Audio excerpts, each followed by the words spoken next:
Salut internaute, ah, bah là c'est chaud, hein. Je reviens de Belgique, ça chauffe. Hein. Ah, le peuple est en colère, il est dans la rue, des quenelles dans tous les sens, en revenant sur l'autoroute et tout, dans les stations-service. Quenelle, quenelle. Oh, il y a eu des images extraordinaires face aux canons à eau et aux matraques des CRS, des quenelles, mais qui résistaient avec la quenelle sur le canon. Quenelle, ananas et fleurs, face à la violence. Oh, regardez, c'est extraordinaire.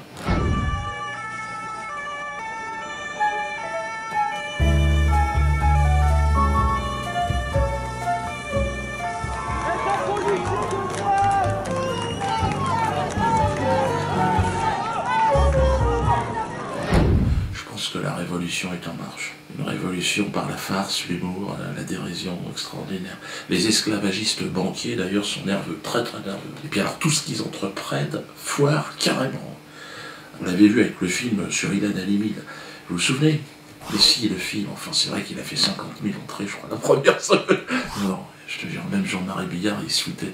Si, il me disait, Jean-Marie, j'ai fait le film qui a fait le moins de public. Non, non, c'est fini. C'est le film d'Arcadie maintenant. Qui aurait pu croire qu'une chose pareille pouvait arriver? Et pourtant, tout est vrai. Bien trop vrai. C'est vrai que c'est rapide, intergalactique. Les gens n'en ont plus rien à foutre de ce genre de manipulation. Et puis les gens en ont marre d'être pris pour des cons. Moi j'ai lu les critiques sur Allociné. On peut pas dire que c'est moi qui les ai faites. Hein. Oh les gens. S'ils ont payé 10 €, ils sortent de là, ils sont pas contents. Un jeu d'acteur nul, très mauvais. Une torture pour le public et pour la mémoire de ce pauvre jeune homme. Non, je devrais pas rire, mais franchement... Arcadie, t'es nul. J'espère juste que cette bouse n'a pas été subventionnée par nos deniers. Alors là, malheureusement, je peux pas remonter le moral. Si, on a certainement payé. Qu'est-ce qui nous arrive? Ils ont tué Ilan une seconde fois, mal joué, affligeant, donne la nausée, honteux, effrayant, malsain, communautariste, un mélange subtil entre Joséphine, ange gardien, et nuit et brouillard. De la merde. Au moins, je dirais, les commentaires sont vraiment à se pisser dessus. Moi, je recommande, vous allez sur Allociné, hein, n'allez pas voir le film, et regardez juste les commentaires. C'est 1 heure de comédie. T'as au moins réussi ça, Arcadie. C'est vraiment de la merde, ton boulot. Il n'y a que BHL qui a aimé. Il s'est trouvé des bons esprits pour se demander si ce crime était antisémite ou pas. Ce film, je crois, démontre de manière implacable, avec une logique absolue, que ce débat n'avait pas lieu d'être, et je crois qu'il l'arbitre une fois pour toutes. Voilà, alors vous allez me dire, oui, mais Dieudo, pourquoi tu nous parles de cette daube? On s'en fout. Oui, mais parce que je suis obligé de vous en parler, parce qu'il s'est passé quelque chose d'exceptionnel la semaine dernière. Hein, l'artiste principal, le comédien manchant marqué LB, après Tesson, vous vous souvenez, qui voulait m'exécuter en place publique. Ce type, sa mort par exécution par un peloton de soldats me réjouirait profondément. C'est pour moi donc une bête immonde. Donc on le supprime, c'est tout. Je signe et je persiste. Exécuter Dieudonné, Tesson. Bon, cette semaine, après Tesson, c'est Pascal LB. Bon, c'est un très très mauvais comédien. Moi j'ai commencé, on avait fait un film, on est de la même génération avec, c'est Pascal ou c'est Jean-Marc, je sais plus, LB. Et ouais, il était mauvais, putain, déjà à l'époque, putain, quand on a commencé. C'est marrant, j'ai l'impression que t'es là, mais t'es pas là. T'es une petite? Non, j'ai jamais eu de chance avec les bonnes femmes. Celle-là, elle a un mec. Il se saute dessus toute la journée. Oh, c'est dégueulasse. Ah ouais, bien sûr, c'est dégueulasse. Nul. Je me souviens un jour, on avait fait une scène ensemble, puis et à la fin, il me dit alors, tout ce temps. J'ai rien dit, j'ai regardé. On s'est plus jamais revu. Donc lui, il s'est énervé. Alors je pense qu'il essaye de faire un buzz, tu sais, comme la plupart des ratés, quoi, pour essayer de bouger un petit peu, quoi. Et puis donc tu craches à la gueule de Dieudo, bon, mais lui, c'est pas me cracher à la gueule, regardez ce qu'il a dit. Comment vous avez réagi au propos de Dieudonné? Le débat qui a divisé la société était pour moi inacceptable. En face, il y avait quelqu'un qui avait franchi la ligne rouge tellement fort, on ne doit pas se poser la question de se demander s'il faut ou pas agir, si on lui donne ou pas une rente médiatique. Il faut lui défoncer sa gueule. Lui défoncer sa gueule. Lui, il peut y aller, pas de problème, LB, il est à l'aise. C'est vrai qu'il y a de la mauvaise foi. Hein. Ruth Halimi, en plus de ça, moi je lui avais tendu la main. Madame Bourarache, Vous vous souvenez, c'était au Palais de Justice, il y a la semaine dernière, on était avec Nathalie, elle a tendu la main à Ruth Halimi, elle lui a dit, venez, je pense que ce serait bien que nous qui avons perdu un être cher, eh bien, on se serre la main. Voilà. Que ce soit des barbares juifs, comme ça a été le cas, puisqu'ils étaient plus d'une demi-douzaine pour tuer Saïd Bourarache, ils sont hommicidés avec des passeports israéliens, tout ça, ou le gang des barbares, eh bien nous sommes tous victimes de ces abominations. Et Ruth Halimi, rien à foutre. Ruth Halimi, c'est vrai qu'elle est décevante, elle m'a répondu en plus en me crachant en disant que j'étais responsable de la montée de l'antisémitisme en France. Ce que vous nous dites ce soir, c'est que la parole de Dieudonné, elle a pu déclencher le gang des barbares, parce qu'ils ont associé juif à argent, parce que Dieudonné le disait. C'est ce que vous nous dites ce soir. Absolument, c'est exactement cela. C'est ridicule. Il dit « je suis un humoriste », mais je suis désolée. Quand on lance des paroles très dangereuses à l'égard des juifs, mais ça veut dire il faut les tuer. C'est un message de violence absolue. Complètement péter les plombs, la pauvre vieille. À côté de ça, il y a Jacob Cohen, hein. Il y a Gilad Asmon, excusez-moi, ce sont des juifs, et puis ils sont nés en Israël, et eux, le 27 mai, on sera à la main d'or. Et puis on va parler un petit peu des relations entre Dieudonné et la communauté juive. Hein. Ça, je pense que c'est important. Parce qu'il y a des gens de bonne volonté aussi dans cette communauté. Hein. Bon, LB, si j'ai bien compris, si j'ai pris bonne note, donc c'est un appel au meurtre. Hein. Parce que bon, tu parles en tant que le comédien qui joue, qui interprète le rôle. Enfin, tu fais ce que tu peux. Apparemment, tu étais extrêmement mauvais. Mais tu essayes de faire un peu le père de Ilan Halimi. Personne n'y a cru une seconde. Tu veux que je te relise d'autres commentaires de... Allez, j'arrête parce que c'est humiliant. Alors sache que je te porte plainte, hein, comme avec tes sons. Hein. Prépare ton chéquier, ça va chauffer. Hein. Là, il y a plusieurs zéros qui vont derrière. Je suis obligé. Hein. Je suis désolé, LB. Déjà, non seulement ton métier, c'est n'importe quoi, t'es une merde. Et professionnel, j'entends. Humainement, t'es quelqu'un de tout à fait respectable. Hein, parce que je veux pas que tu portes ta plainte contre moi. Tu vois, ben, j'ai l'habitude, toi t'as pas encore l'habitude, toi. Il faut pas, tu peux pas insulter les gens et menacer comme ça directement. Ça c'est quelque chose, il va falloir que tu te calmes. Hein? Allez Pascal, si tu veux qu'on se voit, on se voit quand tu veux. Mais je pense que t'es beaucoup trop lâche, tu n'accepteras pas un face à face. Et même moi, en fait, je serai à ta place en fait en réfléchissant là. Vaut mieux pas. Enfin, quoique, hein, moi je suis prêt à discuter, sans en arriver au vin. Puis si on en arrive au vin, ce sera aussi avec plaisir. Alors, ah oui, alors ils se sont protégés apparemment, c'est pour ça qu'ils me rentrent dedans, ils se sont protégés par Manuel Valls, on ne sait pas pourquoi. Apparemment, il aurait des protections. Et sur le film, Manuel Valls serait intervenu. Apparemment, il devait tourner dans une gare, enfin, écoutez-le. Est-ce que Valls vous a mis à disposition justement des facilités pour tourner? À l'époque, la SNCF n'avait pas autorisé la location de la gare où Ilan s'était éteint. Et donc Arcadie est devenu dingue, il y a été comme un pirate, quoi qu'il arrive. Et en plus, ce jour-là, Valls était de visite, donc la SNCF n'a rien pu faire. Comme vous le savez, cette émission est également devenue une émission de promotion pour des ouvrages. Je reçois un journaliste d'investigation, Emmanuel Ratier, qui a fait une biographie sur Manuel Valls. Alors évidemment, je suis intéressé par le sujet. Bonjour Emmanuel. Bonjour Dieudonné. C'est un gros travail qui a été fait là, apparemment sur Manuel Valls et sa famille. Oula, on apprend des choses. Comment ça s'est passé ce travail que vous avez fait là? C'est 30 ans d'archives et 4 mois pour la rédiger. Avec, je crois, énormément de révélations. Vous ne croyez pas que ça va foutre la merde un peu ça? Ce qui est étonnant, c'est que c'est le silence total. Aucun mot dans la presse des gros médias, rien grande télévision, rien les grandes radios, et même rien sur Internet. Ouais, j'imagine, on va aller voir. C'est déjà les 2-3 pages que j'ai feuilletées. Il faut dire que c'est un peu gênant, parce que ça va à l'encontre de tout ce que dit Manuel Valls aujourd'hui. Et vous m'avez amené également une... merde, comment ça s'appelle ça Une clé USB. Une clé USB, excusez-moi, je suis africain. On en est encore autant. Oui, mais justement, je vous ai apporté une clé USB avec une petite vidéo qui porte sur le grand-père de Manuel Valls, dont pratiquement tout le monde ignore qu'en fait, ça a été un gros colon.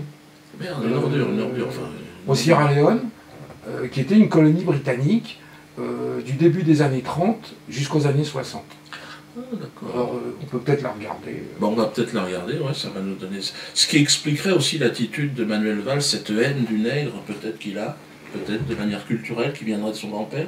Ce qui est certain, c'est que son grand-père a eu une influence majeure sur lui, même s'il l'a connu très jeune, mais il passait ses vacances au Tessin, et c'était son grand-père préféré. D'accord. Bon, on va regarder ça, mais effectivement, ça va peut-être nous éclairer. Ouais. Si on connaît un peu mieux maintenant les origines espagnoles de Manuel Valls par son père, on ignore presque tout de ses origines suisses-italiennes par sa mère, Louise Angela Galfetti. Durant son enfance, Manuel Valls a passé plusieurs étés dans le Tessin, une région italophone de la Suisse. La figure majeure, c'est évidemment son grand-père, Ugo Galfetti, dont il a été très proche durant les étés 1967 et 1968. Une personnalité écrasante et mythique, comme le raconte la mère de Manuel Valls.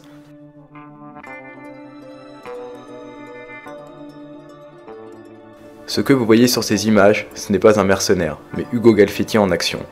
Ce colosse était en fait beaucoup plus africain que suisse. Il a passé avec son frère Plinio près de 50 ans au Sierra Leone, une colonie de l'Empire britannique située entre la Guinée et le Libéria. Les deux frères sont arrivés dans les années 30. Autour de la Rocop Trading and Transport Company qu'ils ont racheté à d'autres Tessinois, les frères Galizia, ils ont construit un véritable empire à Rocopre et à Freetown, la capitale, avec des commerces, des hôtels, des plantations, un navire de commerce et même le trafic de l'or. 1961, année de l'indépendance que le grand-père de Manuel Valls a très mal vécu, a signifié la fin de ses ambitions de gros commerçants colons. Atteint par le mal africain, il y est quand même retourné plusieurs fois après l'indépendance pour de longues périodes.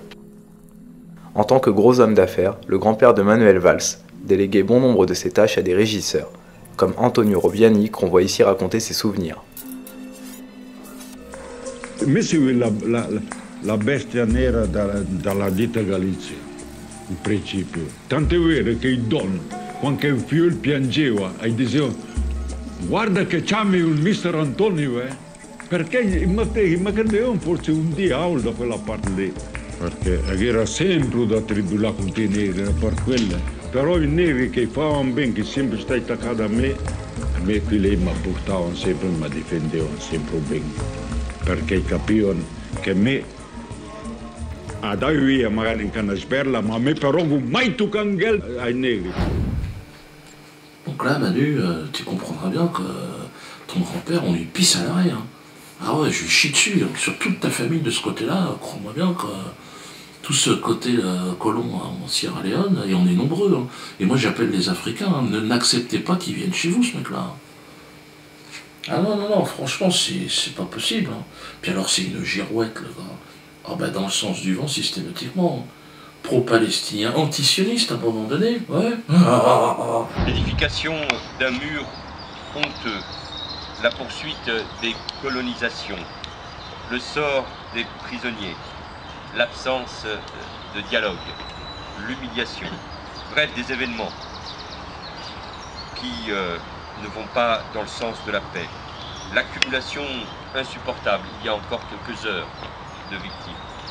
Il est plus que jamais nécessaire de souligner l'urgence de la création d'un État, d'une patrie viable, réelle, concrète pour les Palestiniens. Nous sommes responsables d'un long travail à mener collectivement afin de combattre la haine, les divisions et les préjugés. Il est parti en plus avec, c'est un scoop avec Maria Pumer.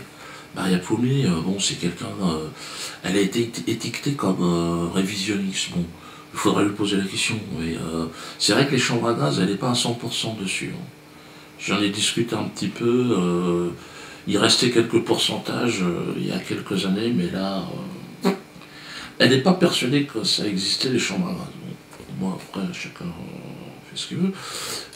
Moi, sur les chambres à gaz, je ne répondrai pas. Mais en tout cas, apparemment, elle est partie avec Manuel Valls et ils ont parlé de ça et tout dans l'avion. Hein. Et l'autre, il semblait... je veux rien dire, hein, mais bon, on va laisser parler Maria.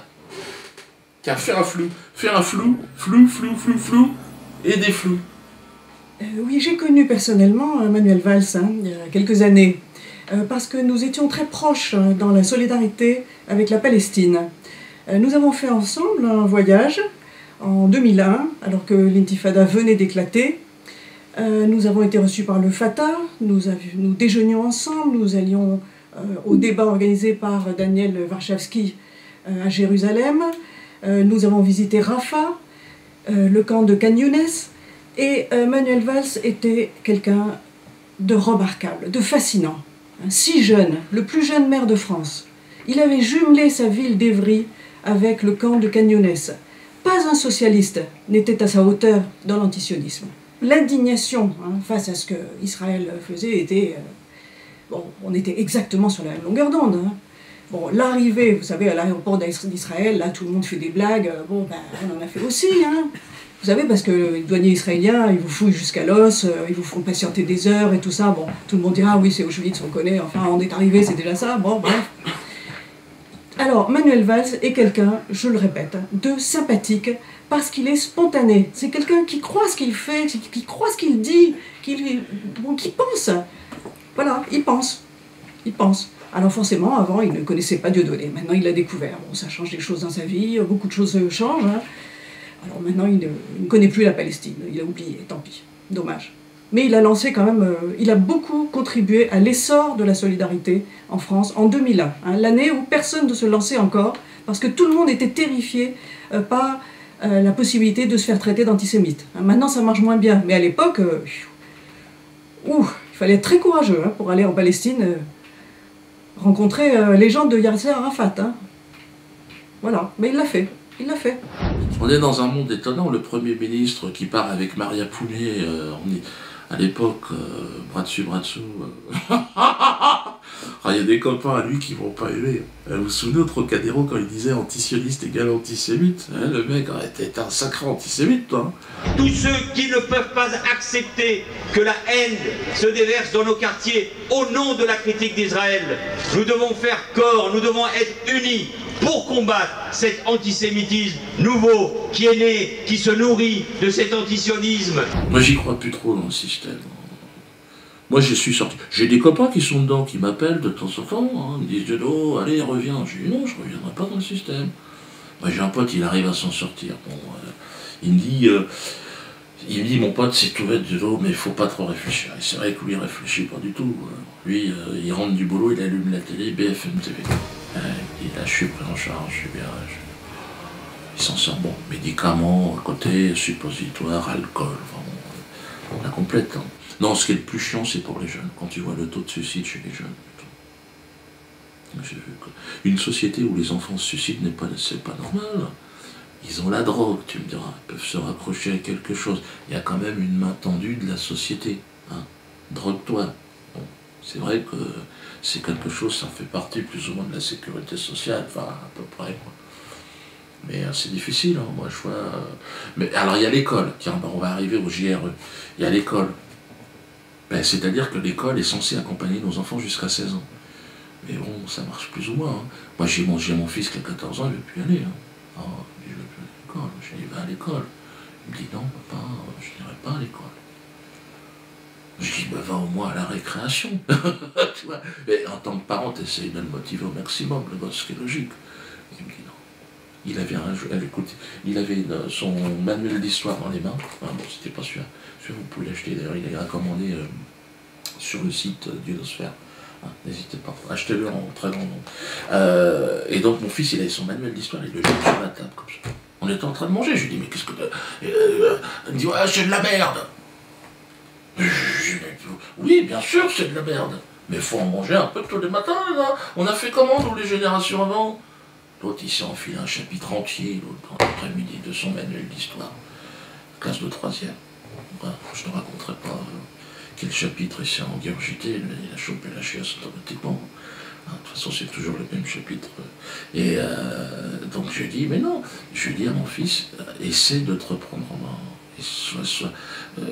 Il me dit, non, si je continue à aller à l'école, je vais finir comme un chômeur, encarté au Parti Socialiste ou à l'UMP. C'est ça que tu veux pour ton fils? Tu sais, il s'est tapé là où ça fait mal. Moi, j'ai décidé le 12 mai prochain, je n'envoie pas mes enfants à l'école. J'en ai 5 qui sont scolarisés, ils n'iront pas à l'école. Parce qu'on leur apprend que de la merde. Là, je m'en prends pas aux instituteurs. Hein. Ah ben non, aux profs. Vous êtes désolé, de toute façon, vous prenez votre billet, puis c'est tout. Puis vous avez rien à dire, hein, les profs. Donc, commencez pas à la ramener. Vous êtes en mission pour Jésus-Christ. Hein. Donc, moi, c'est simplement, j'ai envie de dire aux gens, n'envoyez pas vos enfants. C'est une idée de Farida Belgoul, c'est une initiative extraordinaire. C'était plus de 100 000 personnes. Mais vous vous rendez compte si on est des millions? Et vous êtes des millions à regarder cette émission. Mais écoutez Farida, vous la connaissez? Bon, flou, reflou. Flou? Non, plus, on voit bien la masse. Flou, et flou. Pourquoi il ne faut pas aller à l'école, Dieudonné? C'est très simple, parce qu'il faut qu'on se mobilise tous pour sauver les enfants. Il faut sauver les enfants en France. Et pourquoi il faut sauver les enfants? Parce que les enfants sont en danger à l'école. On n'arrive pas à le croire, on ne peut pas le concevoir. Et pourtant c'est vrai, nos enfants, nos petits frères, nos petites sœurs, ils sont en danger à l'école. Et en danger de quoi? Eh bien, on va leur proposer sournoisement, petit à petit, pourquoi pas, de changer de sexe, pourquoi pas d'adopter ce qu'ils appellent une orientation homosexuelle ou bisexuelle ou transsexuelle. On va leur insinuer ça dans leur petite tête dès le plus jeune âge. Ils veulent tous nous esclavagiser, mais cette fois-ci un esclavage nouveau, un esclavage avec notre consentement. Et il faudra qu'on soit content et qu'on cotise au syndicat de l'esclavage. Donc je vous demande, surtout les grands frères et les grandes sœurs, de vous mobiliser. Vos parents sont fatigués, ils ont combattu. Pendant le mois de janvier, pendant le mois de février, pendant le mois de mars, ils ont retiré une journée par mois à leurs enfants de l'école. Et que leur a-t-on donné en échange? Eh bien, des représailles. Le dialogue, il n'y en a pas. Il n'y en a pas avec le ministre Valls. Il n'y en aura pas avec Madame Rossignol qui prétend toujours, maintenant qu'elle est ministre de la Famille, que les enfants n'appartiennent pas à leurs parents. Alors à qui appartiennent-ils? Probablement à l'État. Pour en faire quoi? Pour en faire des esclaves sans sexe, pour en faire des esclaves sans race, pour en faire des esclaves sans religion, sans territoire ou sans racinés. Les parents ont combattu en janvier, en février, en mars, une fois par mois. Je leur ai proposé de retirer leurs enfants pour interdire la théorie du genre, parce que c'est comme ça qu'il s'appelle le mal aujourd'hui à l'intérieur de l'école. Il s'appelle l'idéologie du genre. Il le déguise sous un autre nom, il l'appelle l'ABCD de l'égalité, où on devient une femme, on devient un homme. L'appel que je veux lancer aujourd'hui s'adresse en particulier aux grands frères et aux grandes sœurs qui doivent impérativement, pour la journée du 12 mai, venir au secours de leurs parents qui ont été abattus par les représailles de l'éducation nationale. Représailles qui ont trouvé une multitude de complicités dans la société. Des évêques, des imams en grand nombre. Il y a des exceptions, mais les imams et les évêques ne sont pas avec nous. Les mouvements qui doivent normalement défendre la famille ne sont pas avec nous.